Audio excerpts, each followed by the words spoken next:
transcribed is Richard Diamond, Private Detective, starring Dick Powell.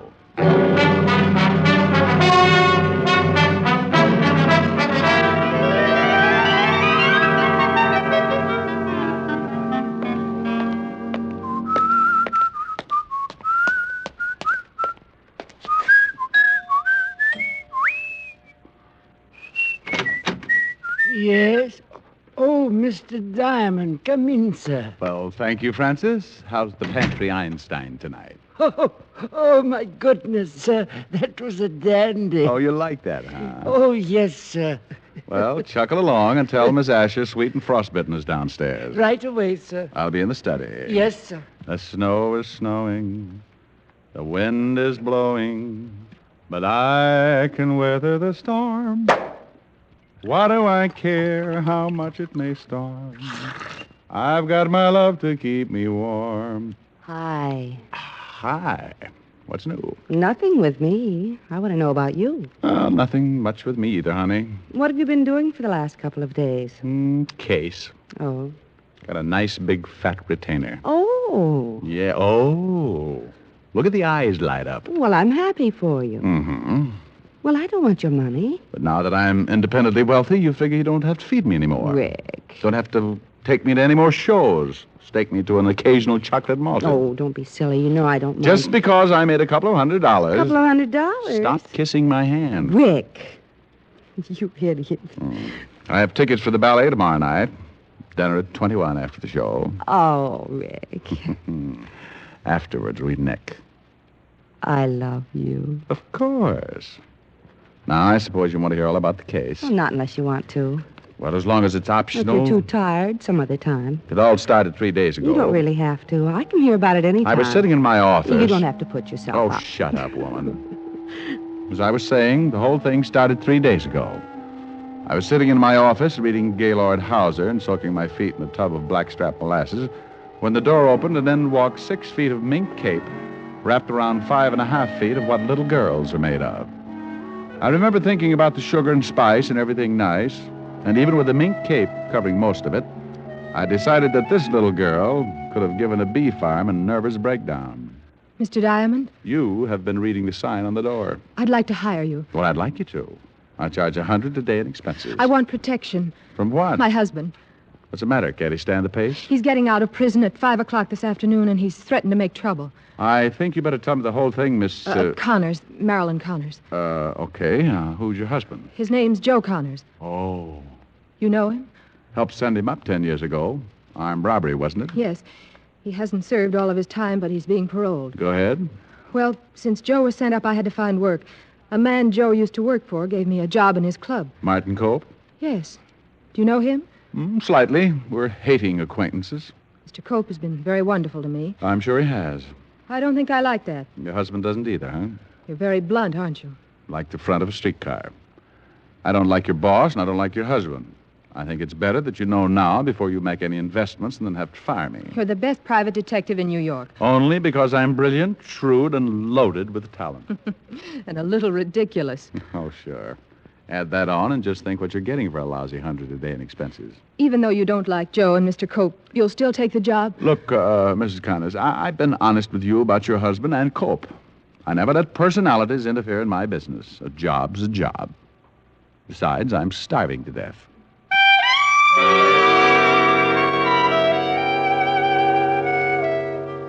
She gave me a slow smile, complete with a high fever, handed me a retainer, and swayed out of the office like Mata Hari leaving an atomic research stag party. We agreed to meet again at 4 o'clock, so I spent the next hour on the roof, relaxing in 3 feet of snow, and around 4 o'clock, walked my frozen blood pressure down to Martin Cope's nightclub, the only king-size safe decorated by Bergdorf Goodman, complete with an intellectual piano player, a $15 minimum, and enough intrigue to make a scented investigation look like a taffy pole.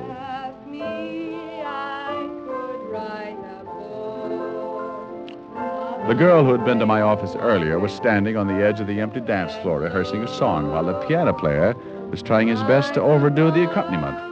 I grabbed a chair and sat down to listen.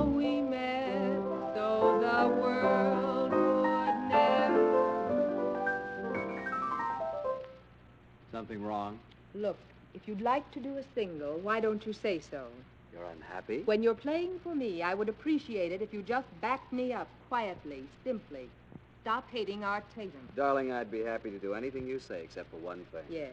You can't sing. Why, you anemic excuse for a musician. You couldn't get a song right if you ran it through a player piano. Temper, darling. You listen to me, Bernie. I put up with you for a long time. You've put up with me? Yes, with you. Oh, I've let you mess me up night after night. You did that all by your little lonesome, honey. You just better remember who's paying your bills, honey. I get out here and break my neck to try and give a good show. Don't you get cute with me.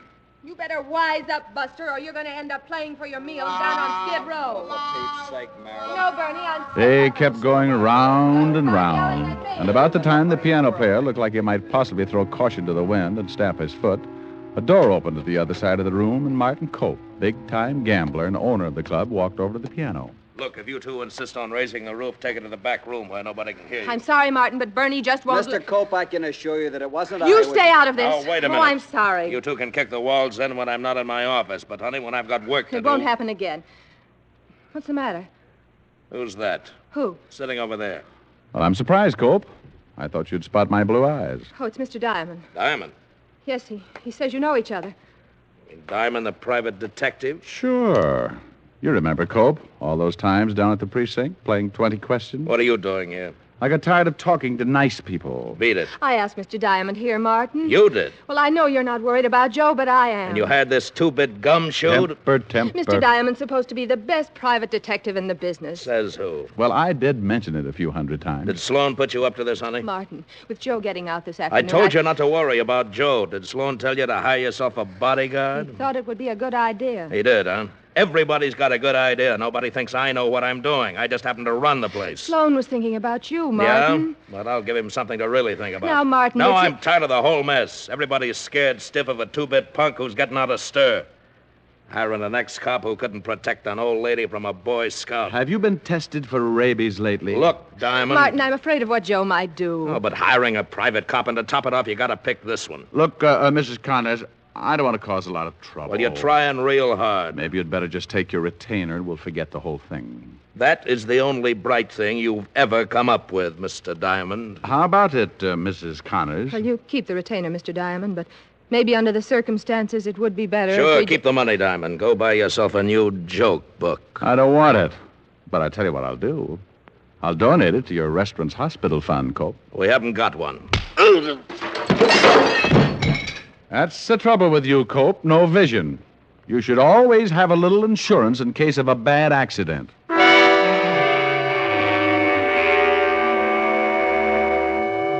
I left the club with Martin Cope stretched out on the dance floor and Marilyn Connors looking too startled to say much. Bernie, the piano player, accompanied my exit with a fast course of the funeral march, and I headed for my quiet little apartment. I napped for the rest of the afternoon, and by 8 o'clock I was appropriately dressed in my best blue suit. The other one being a casual sienna and suitable only for badminton and grunion hunting. I had paused to admire myself, surreptitiously humming a few bars of Temptation when,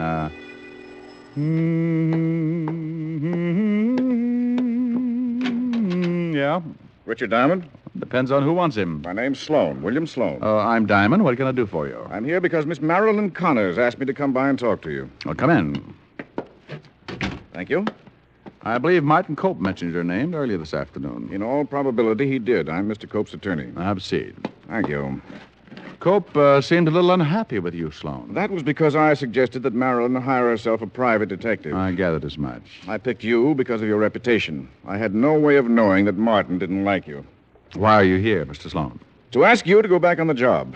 Protect Marilyn until we're sure that her husband is not going to cause trouble. I'd like to know something, Mr. Sloan. Why do you expect Marilyn's husband to cause trouble? Isn't it obvious? Maybe I'm a little dense. Why, but... Marilyn and Martin Cope have been in love since Joe Connors was sent to prison. You think that's enough to make Joe Connors try something? Well, it goes a little deeper than that. How deep? Joe Connors used to work for Martin. Oh, yeah. Wait a minute. I'm beginning to remember. Joe Connors swore Cope had him framed. That's correct. He swore that when he got out, he'd get him. Well, it's a little tough under the circumstances. It'll just cause another argument between Cope and Marilyn if I show up again. Why don't you get yourself another boy? A lot of good private detectives in New York. Because you'd be about the only one who wouldn't be afraid of Martin.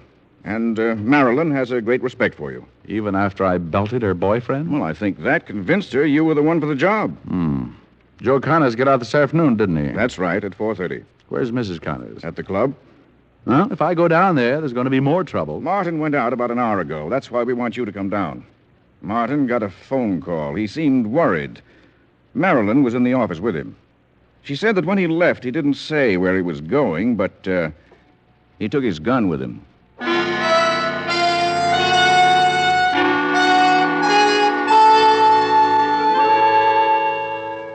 Sloan and I went downstairs, climbed into his car, and headed for Martin Cope's nightclub. When we went in, Marilyn Connors was on stage. So we went to the back of the building and sat down in her dressing room. About 10 minutes later, Marilyn came in. She was wearing something thin enough to make a silkworm commit a harry-carry. Hello, William. Mr. Diamond, I'm so glad you reconsidered. I think we both reconsidered, didn't we? Has Martin come back yet? I'll go see. I'll be right back. I'm worried, Mr. Diamond. How long ago did Cope leave? About half an hour before I went on. If you'll excuse me, I have to take off my makeup. Oh, sure, go right ahead. He's back. Martin? Yes, and I'm sure something's happened. He's worried sick about something. I'll go see him. Mrs. Connors. Yes? Do you want me to stay? No, I don't think that'd be a good idea. Why don't you go over to my apartment and wait? It's 48 West 74th Street, number 3. It's a walk-up. All right. Wait, you'll need a key. Here. She handed me her key and left with William Sloan. I walked out of the club, grabbed a cab, and 20 minutes later, I was walking upstairs to her apartment.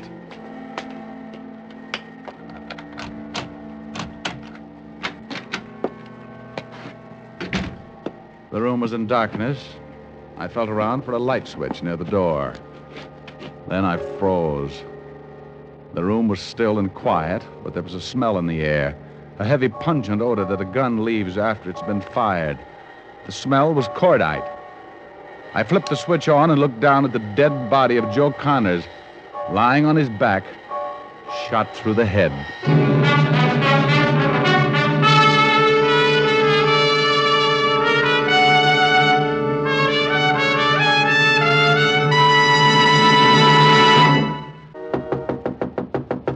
Who is it? The police. Oh, goody. Otis, Yeah? you're standing on my foot. Oh, sorry, Lieutenant. Well, good evening, Lieutenant Levinson. Who's dead, Diamond? Right over there, name's Joe Connors. Shot in the head, Lieutenant. Well, Otis is getting brighter. Who did it? How do I know? Whose apartment is this? Mrs. Marilyn Connors. Same name as the dead man. No, his name's Joe. Oh, I mean the last name. Look, meathead. Well, it is. Well, he's right, Walt. They were married. What are you doing here? Me? Well, I come with you. Otis. Oh, sorry. Yeah, what are you doing here, Diamond? Well, Marilyn Connors asked me to wait for her. And let's all wait. Walt, have you noticed all the windows are locked? So it's cold out. Well, let's not wait. Let's go over to Martin Cope's nightclub. What's Martin Cope got to do with it? Leave Otis here until the coroner arrives. Put a tag on him so the coroner will be sure to get the right body, and I'll tell you about the whole thing on the way over to the club.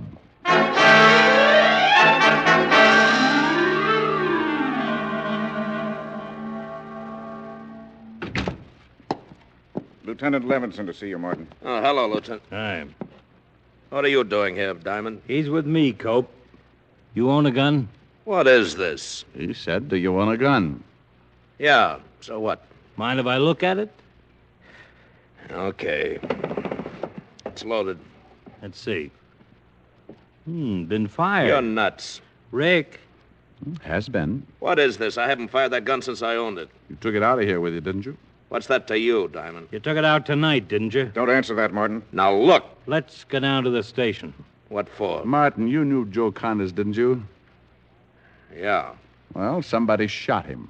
You think Martin, don't say any more. Well, I'm surprised at you, Sloan. You were the one who told me Martin took the gun with him. You did? How the devil did I know Diamond would go to the police? What were you doing with Diamond anyway? Marilyn hired him. And fired him? She hired him again tonight. He was working for her. Anything I told him was in confidence. Murder just isn't confidential, Sloan. Look, wait a minute. Yeah, you're right. I went out to see Joe Connors. He phoned me. Martin. I didn't kill him, though. Yeah, I took my gun, but I didn't use it. He was dead when I got there. You went to Marilyn Connor's apartment? That's right. Well, let's all go down to the station and have ballistics check on this gun. And in the meantime, Cope, I'm holding you on suspicion of murder.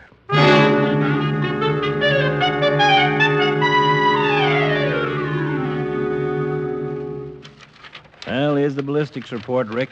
Cope's gun was the one that did the job. Slug they took out of Connors matched. Now let's talk to Marilyn Connors and Sloan again. Why, we've got our boy. Just want to talk to them. Send in Miss Connors and Mr. Sloan. Now, what have you got on your mind, Rick? Oh, I was just thinking about all the windows being locked. So what? You want to see us, Lieutenant? Mr. Diamond does. Have a chair. Mr. Diamond, I'm sorry things worked out this way. Well, so am I. Oh, here's your apartment key. Thank you.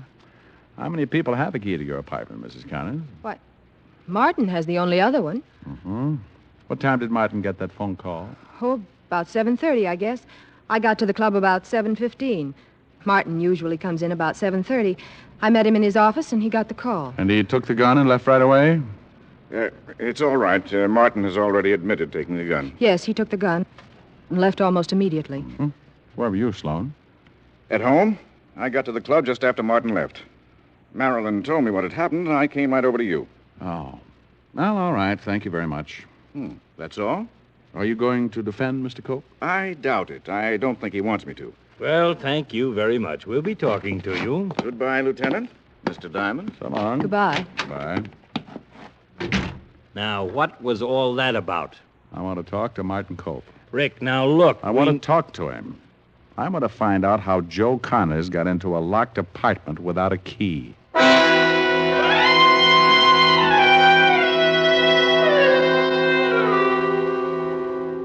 I don't want anything to do with you, Diamond. You better cooperate. Diamond's got an angle that's worth listening to. I didn't shoot Connors no matter what that ballistics report says. You have a key to Marilyn's apartment. Yeah. Connors was dead when you got there. Yeah, I told you that. You left the club about 7:45. That's right, about 7:45. Connors had been dead about 3 hours when I found him, Walt. I found him about 9:30. By gosh, that's right. And that part of your story stands up, Cope. He was dead when you got there. What about the gun? You always keep that gun in your desk, Cope? Yeah. Who was in the club with you? Oh, the usual people. Waiter, bartenders, busboys. Marilyn? Yeah. Now, wait a minute. Who knew you kept the gun in the desk? Oh, half a dozen people, maybe. You think somebody lifted that gun, killed Connors, and put it back in the desk? You always come in about 7:30, don't you, Cope? Yeah, every night. According to the death certificate, Connors had been dead about an hour before you came in. What time did you leave the club this afternoon? Right after you slugged me. Oh, you got up rather suddenly. It was about 4:30, wasn't it? Somebody could have gone into your office, taken that gun, killed Connors, put the gun back before you came in at 7:30. Then I'm cleared? No, not a bit. You have a key to Marilyn's apartment. The killer had a key to let Connors in. Miss Connors said there were only 2 keys. Well, Walt, let's go talk to Mrs. Connors.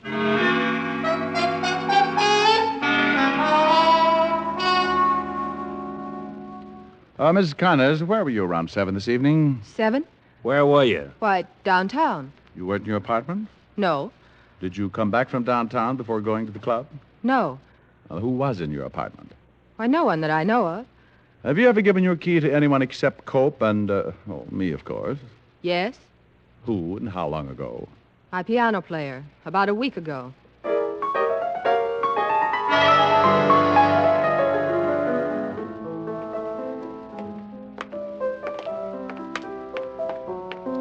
Hello, Bernie. Hello. Oh, hello. You're the nice man who slugged Mr. Cope this afternoon. Let me buy you a drink. No, thanks, Bernie. This is Lieutenant Levinson. Lieutenant? Hi. What time did you get to the club this evening, Bernie? Oh, about 7:30. Why? The cook says he saw you come in around 7:15. 15 minutes one way or the other. Where were you at 7 o'clock, Bernie? My house, I guess. Bernie, we checked with the state prison. They censor letters up there. Do they? Mm-hmm. A man named Joe Connors got a letter 2 days ago telling him to meet someone at Mrs. Connors' apartment around 6:30 this evening. What's this all about? Well, we'd like to have you come down to the station for a paraffin test, Bernie. A paraffin test? Yeah, we can determine if anyone has shot a gun in the last 48 hours. Oh, When did you take Mr. Cope's gun, Bernie? right after he left this afternoon. You had a duplicate key made from the one Mrs. Connors gave you several days ago? Mm-hmm. The Green Hardware Shop, I believe, over on 64th Street. Why'd you do it? Oh, love, hate, lots of reasons. What difference does it make? For a week now, I've heard him talking about Joe Connors and what he might do when he got out. I saw a chance to get rid of Martin Cope, so I had the key made, wrote Joe Connors a letter, and killed him with Mr. Cope's gun. After you killed Connors, you came back, put the gun back in the drawer. When Martin Cope came in, you called him and said you were Connors. From that phone booth right over there. Were you in love with Marilyn Connors? That is an extremely earthy question that can do no good at all. Well, let's go, Lieutenant. I was getting tired of playing the piano anyway.